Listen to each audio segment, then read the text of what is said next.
ამას შორის ერთ კარგი ნიშნები ყავს, მეორეს არა. შენი მიზანია ვიდეოს ბოლომდე გამოიცნო რომელია. ფიქრობ თუ არა რომ ნიშნები მნიშვნელოვანია. კი, მნიშვნელოვანია. ინდივიდუალურია, თუმცა ჩემთვის კი. რას აკეთებ გამოცდის წინა დღეს? გამოცდის წინა დღეს ვცდილობ რომ არ მომემზადო ხოლმე და უფრო ვისვენებ. რაც გამოცდაშია ყოველფერს ვიმეორებ. როგორ გრძნობ თავს, როცა ცუდ ნიშანს იღებ? საკმაოდ ნერვიულობ ხოლმე, მაგრამ ვცდილობ რომ გამოვასწორო. ძალიან ცუდად და მგონია რომ სამყარო ჩამოინგრევა. მოგიტყუებია თუ არა შენი მშობლებისთვის ნიშანი? არა.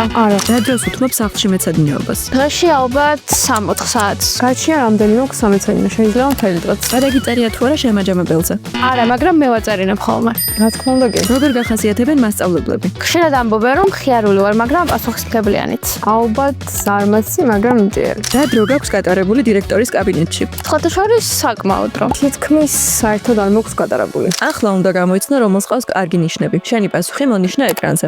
1, 2, 3. ერთი ნაბიჯით წინ.